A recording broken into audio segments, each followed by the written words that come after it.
Hello, everybody, and welcome back. This is episode 42 of High Street Sports. My name is Chris. This is Vince. This is the Buckeye Show. A lot going on in Ohio State news in the last probably 48 48 hours. hours or maybe 48 to 72 hours, depending on how far you want to go back. Before we get started on any of that stuff, though, we still are on the doorstep of 100 subscribers here at High Street Sports. So, as always, thank you guys for coming back in and hanging out with us while we talk some ball. But if you haven't already, and you're one of the many that watch us that have not hit the subscribe button yet, go ahead and do that. It takes 2 seconds. It's right below us. So if you would just hit that subscribe button, it'll do a lot for us to get us out there a little bit more for Buckeye fans and sports fans alike. So I appreciate you guys being back here once again to discuss the breaking news through the Ohio State program. Ohio State able to land Caleb Downs from the transfer portal. So not only did they sign the number one player in the recruiting class with Jeremiah Smith coming in as a wide receiver, they also get the number one player out of the transfer portal in Caleb Downs. Everything safety, freshman from Alabama, over 100 tackles in a freshman season in the SEC, which is nothing to scoff at, especially a program like Alabama working under a defensive backs guru, so to speak, Nick Saban. Vince, what's going on, man? What's your temperature here in all that's going on in Columbus? Yeah, I'm really happy with what we've seen here in the last couple of days. The defense just keeps getting stronger. Also got guy Dom Kirks, who was previously committed to Washington, defensive lineman. I don't think he'll play a factor next season, but still just loading up the cupboards. The defense is going to be really good. I think with Caleb Downs coming in, he's going to probably play a little more of that box safety like Sonny Styles was last year, which I think frees Sonny Styles up to play down in the box as a linebacker, which is probably his most natural fit. So this defense is going to be very, very good. A lot of speed, a lot of athleticism. I can't wait. This is probably the most excited in a January I've been in a long time for Ohio State football. So really, really excited to see what this defense is going to do again this season. You just can't overstate or understate enough or overstate whatever. They got the number one player in both the portal and in the class. And Caleb Downs was a former number one overall player, wasn't he? Or he was 5-star at his position. Yeah, definitely the number one safety in the country, but I'm not sure as far as his overall ranking. But yeah, I mean, it speaks a lot to what, I think Ohio State fans were frustrated with in years past, and that's not wanting, Ohio State not really showing the ability or willingness to throw around NIL dollars the way that they have. But, you see a lot of, and I've seen a lot of on the last, 48 hours or so, last week, really, of, since we got Quinshon Judkins and now obviously Caleb Downs, a lot of fans up north referring to us as State or whatever the hell the case is.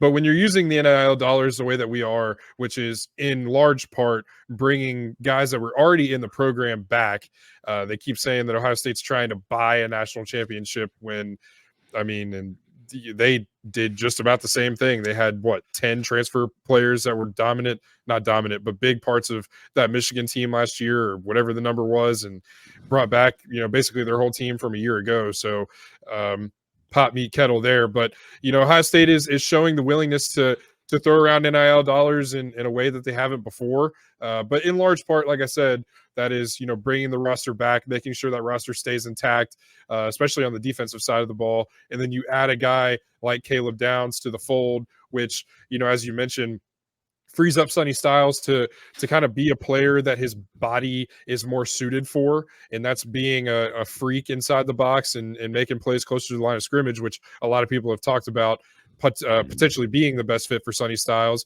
And then, that frees up a situation where you can even throw CJ Hicks down to the line of scrimmage and let him play that jack role or defensive end or whatever the case, what would be better for CJ Hicks, because, as we saw when he got into games last year, it kind of didn't really look like he was comfortable at linebacker. So you let him go be a freak somewhere else, and hopefully that can bode well for him as a player personally, and for Ohio State's defense that is just stacked all over the place, which, it's unbelievable, and really kind of cool to watch. Man, I was out at dinner Friday night, and it got to be about 6 or 7 o'clock, and I was just refreshing Twitter, looking for an update on the Caleb Downs situation. Obviously, the Georgia fans and just fans of Ohio State in general, I think, kind of felt like that one was wrapped up to Georgia, and even Berm said that the notion Thursday night was that he was picking out his dorm and had everything all but squared away in Georgia, and then something changed. But when you really look at what Caleb Downs' dad said, which was, confidence in Tim Walton, confidence in Jim Knowles and the Ohio State defense and what they've turned into, it really, didn't really have as much to do with NIL as I think people thought it did. More so the fact that he wasn't really high on Georgia in the first place coming out of high school. And then, when the defense showed improvement like it did last year for the Buckeyes, it really kind of just pointed in that direction. And turns out that his position coach at Alabama signing with Georgia, and all that Georgia tried to throw at him really was all for naught, as the Buckeyes were able to put it away, and in large part by what they did on the field last year. So adding Caleb Downs to that defense and putting him back there with Lathan Ransom, it might be two of the best, safeties that Ohio State's put on the same field at one time, if I can remember correctly. So that, shores up the back end. We mentioned before in the last episode what it meant that, the cornerback room basically stayed intact with a second year at Ohio State, third year overall, Davis Igbinosun. You have a senior, Denzel Burke, sophomore, Jermaine Matthews, and a senior, Jordan Hancock. So you've got, depth aplenty at the cornerback position. So I think, what might be overlooked here is the importance of adding Caleb, which gives the linebacker room potentially more depth there. So versatility all over the field for the Buckeyes defense. Yeah, and I think having the secondary that they have, it really puts the front seven in a really good spot to where you can be a little more free. You can blitz a little more and really be more creative, because the back five are really, really going to keep that going for the team. So really exciting things there on the defensive side of the ball. Really, really going to be probably one for the ages. Everybody came back and is running it back. And I'm excited to see what we get out of spring ball here coming up. And to hear about really I think we're going to hear a lot about the defense beating the offense quite a bit when they go good on good. And that's not to slight the offense, but I think that the offense still has a lot more work to do, especially with a new coordinator coming in. Bill O'Brien was named the offensive coordinator at Ohio State. Corey Dennis is going to stay on staff, but in a role to be named later. So that still leaves one coaching vacancy, which is likely to be a defensive guy, and probably someone who will be able to coach special teams just from there. But what are your thoughts on Bill O'Brien and him coming in? Yeah, I mean, obviously, I think Ohio State fans wanted that to be somebody of maybe a little bit more flash, somebody that, maybe a bigger name or a flashier name, or what have you. But, I keep thinking, and everybody has kind of made the same sentiment, that if he was trusted by the greatest college football coach ever and the greatest NFL head coach ever, that probably is a big enough endorsement, I think, for Ryan Day. And, like him or love him, Tom Brady gave a pretty glowing endorsement as well of Bill O'Brien. So, I mean, I think, when you really take a step back and look at what that means for the Buckeyes and for the Buckeyes offense as a whole, it's a guy that is no nonsense. He does not take any, bullshit from players and no excuses and stuff like that. So it's something that I think Ohio State needed. It might be, again, like I said, not the most flashy hire, and I'm not really even sure what his offense really entails as a whole. But when you look at it, he was a 6-year head coach in the NFL, made the playoffs 4 times, and then he's people are Alabama fans are not very high on Bill O'Brien for whatever reason. I mean, he had a Heisman Trophy quarterback that played underneath him with pretty below Alabama standards receivers that year. So, I don't think there's anything really to be mad at if you're an Ohio State fan. Again, unless you were just looking for a more flashy hire. But really what it comes down to is what can he do to really take that Ryan Day offense and make it his and take it to the next level. And I mean, honestly, if we're being, 100% honest about the whole thing, it's a great hire in the fact that it frees up Ryan Day to do other things. And, I think, again, like we talked about a couple episodes ago, it gives Brian Hartline the opportunity to go back and focus a little bit more on that wide receiver room. And it gives Brian Hartline somebody to learn from who's been there, done that at the highest level of both the college football and NFL. Obviously, people are going to point to Bill O'Brien's failed tenure at Penn State, but if you really look back at that and see what he was coming off the heels of, and what kind of mess he was cleaning up there at Penn State, you can't really blame him for the way that those 2 years went there. So throwing that out and kind of looking past that, I think it's a great hire for Ohio State. And I think it'll add, a little bit of personality, I think, to Ohio State's offense that we have kind of been missing in the last couple of years. And it might add a little bit of an edge to the Buckeye offense, and it might look a little bit different. But I think, honestly, he's going to come in and run Ryan Day's offense. I think people are pretty much, people know that. It's not like Ryan Day is just going to take his hands completely off the wheel on offense. He'll still have input, but it won't be a scenario where he's going to have to lead offensive meetings and do that kind of thing as much as he had been. So frees Ryan Day up to do head coach things other than being in the offensive play calling and offensive rooms all the time, so he can kind of, get a better temperature of the program as a whole. So I'm excited. Yeah, I think there's a lot of good things and a couple of bad things. Bill O'Brien has worked under both Belichick and Nick Saban, but has not won a championship with either. And two of the greatest football coaches of their times in their respective leagues. Because I know that Nick Saban had some NFL time, but I wouldn't consider that him an NFL coach, even though it was what 3 or 4 years as a head coach, but had some time as an assistant in the NFL under Belichick, which, probably is why they are so good, is because they're so similar. But no, I think Bill O'Brien, that's really the bad there, is that he never won a championship with those two guys. But that's not to say he can't. And I don't think that I don't think that that's going to hurt him here. I think he's going to want to come in and try to win right away. And I think that coming in is a great spot for him to win right away. He kind of reminds me a little bit of Kevin Wilson in the fact that he's a tenured guy. He knows he's creative in offense, and he really just, needs to kind of rehab his career, but also at the same time is a really, really good coach. So I wouldn't expect him to be here a long time unless he decides, hey, I just want to be a coordinator like Kevin Wilson did for he was here for 6 or 8 years, something like that.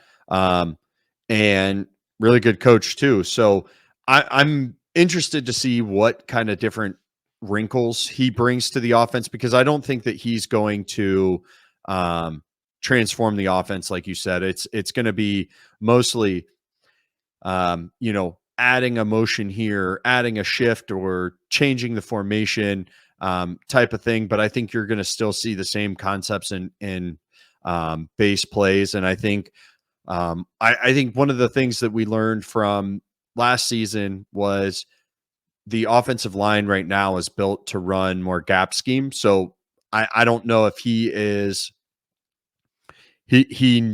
knows a lot of that, but I know that, keeping Justin Fry on, he does. And so you could probably see some elements there. And I think that it's going to be more of a team approach to the offense rather than what it has been with just Ryan Day running the offense last season with Brian Hartline not fitting in as well as he would have people would have thought. So good to see that he's sticking around in some sort of capacity as well as the co-OC and wide receivers coach. So you know how that can go. It can a lot of times can lead to people getting fired right away, even though it wasn't a right fit. So good on the Buckeyes. What do you make of this open coaching position right now? Who do you think? Do you think it's going to be someone in house that takes it, or do you think that they're going to hire out and figure out what they're going to do there?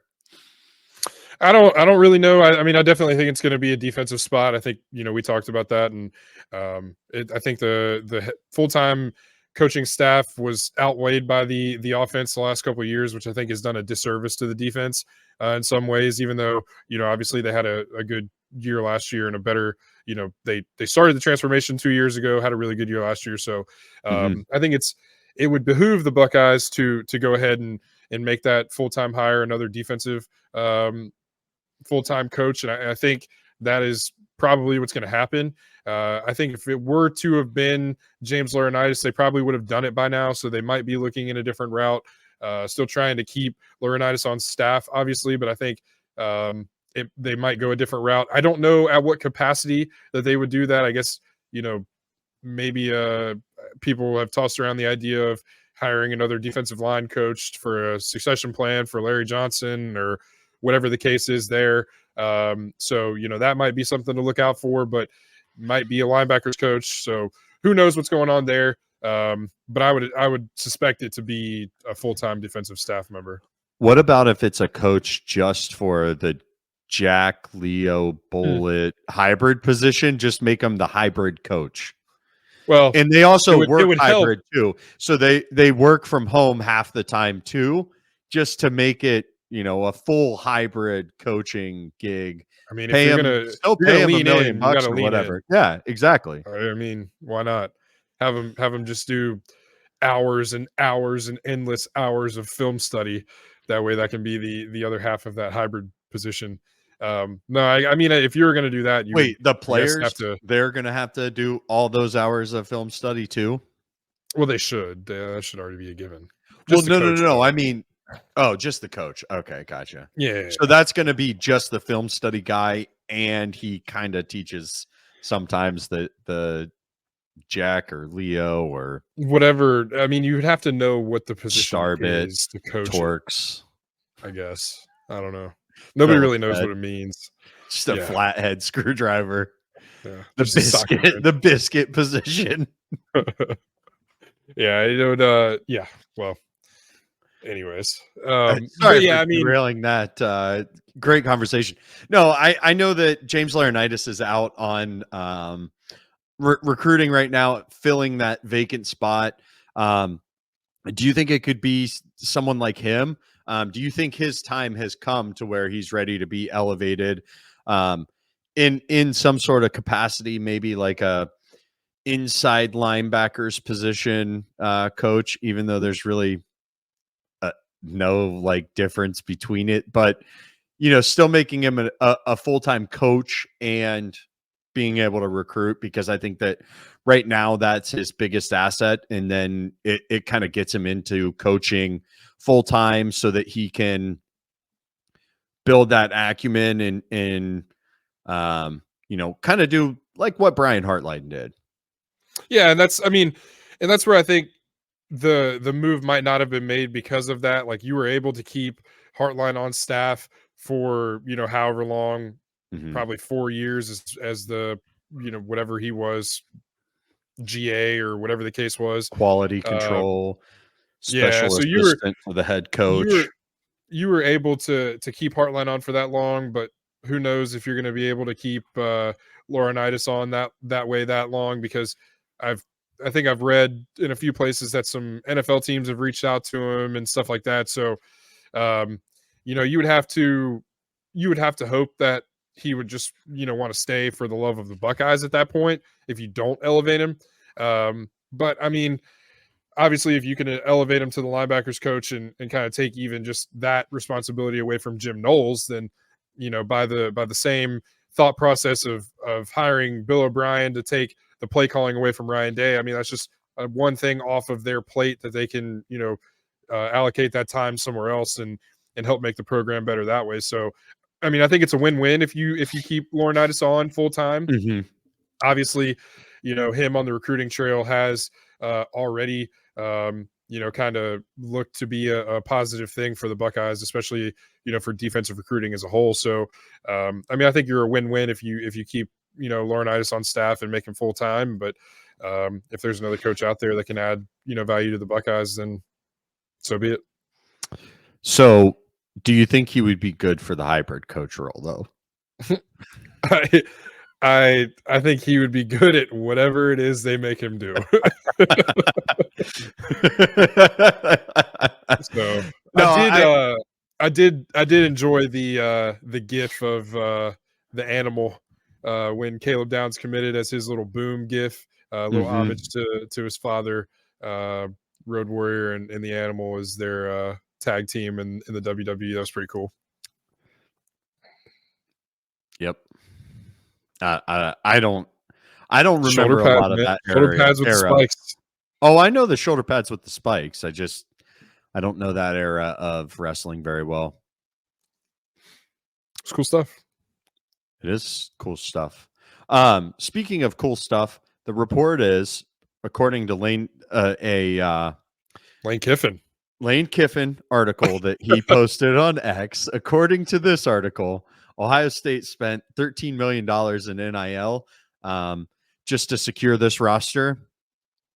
So what do you think about that? You think a cool 13 million is a real figure, or do you think it's being inflated, just like a lot of these NIL salaries are being inflated and saying things that they're not?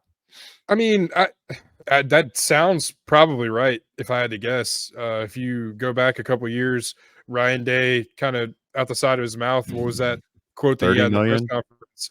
It was no, well, it would take at the time 15 million to keep the roster intact every offseason or whatever he said Yeah. a couple years ago. So I mean, that number sounds at least in the ballpark of what you would think, especially with who you brought in. So first of all, shout out to Cardale Jones and Brian Schottenstein, man. They've behind the scenes, you see on Twitter as well the student athlete partnerships that have been announced through the foundation and the 1870 Society or whatever the name is for both of those things now. Incredible job, it seems like, and they've done the 4 or 5 day long dollar for dollar match on donations that have come in to the collective as well. So shout out to them, man, and getting the NIL, sort of in line at Ohio State, which, a lot of people were complaining again, like I mentioned earlier, about the recruiting and especially the defensive linemen that they've missed out on, and some of the defensive guys as a whole that they've missed out on in the last couple of recruiting cycles. And this seems like a statement from Ohio State and from the NIL funds and stuff like that say that Ohio State's here to play ball, and they've kind of figured out the do's and don'ts, and they've kind of made it happen pretty quickly. So shout out to the foundation and the 1870 Society for doing what they've been doing, and for being able to kind of make this whole scenario happen in the last week and a half, 2 weeks. So yeah, I mean, that number doesn't surprise me at all, honestly. And in fact, it kind of seems a little bit low considering that, that's probably what 16 or 17 players that we're talking about that we brought in with the transfer portal and keeping the roster intact with those guys not choosing to go to the NFL. So yeah, that doesn't surprise me. Yeah, and I think also it speaks to the new administration's kind of understanding of the landscape today. You've got Ted Carter, the new president, um, former naval aviator, and was commandant of the Naval Academy as well. Um, and then you've got Ross Bjork, who pretty much came in and said, "Yeah, we'll do what we got to do to make sure that we win football games." But I don't think that I don't think that he meant anything nefarious by it. I think he just No. meant let's go make some money Mhm. and field a really good football team. There was some people on Twitter saying that at the Ohio State women's basketball game where they just upset Iowa, Caitlin Clark in Iowa, and Mhm. then trampled her on the court afterwards. It's kind of funny as it was just two people running into each other. I don't think there was anything malicious with it, but there was a 50-50 raffle that the foundation was doing at that game. So a sold out game at the Schottenstein Center. Good Not for the Basketbucks, man. yeah. Women's Basketbucks. Yeah, I mean Something that the the men's men basketball don't know how team to do. we talked about that on the last episode. Um and I'm Even though surprised they Ross. did get a big win yesterday. I mean, they were up In 20 terms at of half number. and Yeah, then I know, almost choked it away. So I know. But they didn't. January win. Take them when we can get them. well, I think that we've derailed to the point where it's time to be done here. So Yeah. Well, as always, man, thank you guys for coming back. A lot happening in the world of Ohio State football and Ohio State athletics in general with the new regime, as Vince just mentioned, and kind of what we touched on in the last episode. So, still seem to be a few moves. I mean, I would think that there will be an offensive lineman added in the portal at some point in the spring window. Mhm. So we'll kind of keep an eye out on that. But Yeah, as the roster sits, I think you need another tackle right now. At least somebody who can come in and play right away, if not for depth. yeah, so still some moves that are going to be made, but as it sits right now, Ohio State has a very, very exciting roster, very, very exciting season ahead that starts with winter workouts that have already begun and will continue, and then spring practice and the spring game. So, it never stops. Football is a year-round thing now, especially for the news and the hype and everything that's there for Ohio State football. So keep it locked here. Again, if you haven't subbed already, if this episode wasn't reason enough to, I don't know what to tell you. So go ahead and hit that sub button that's right below me, probably It's somewhere in somewhere this around here. vicinity. These Hit parts. that sub button and like, comment, subscribe, do all the things. Let us know what you want to hear. Let us know, any questions that you would like us to talk about, any topics that you want us to hit going into spring ball and summer ball. So any questions that you have, leave them below. We'll get around to them and shout you out and answer those to the best of our ability. Otherwise, for Vince, my name is Chris. This has been episode 42 of High Street Sports, the Buckeye Show. We will see you guys on the next one. See ya.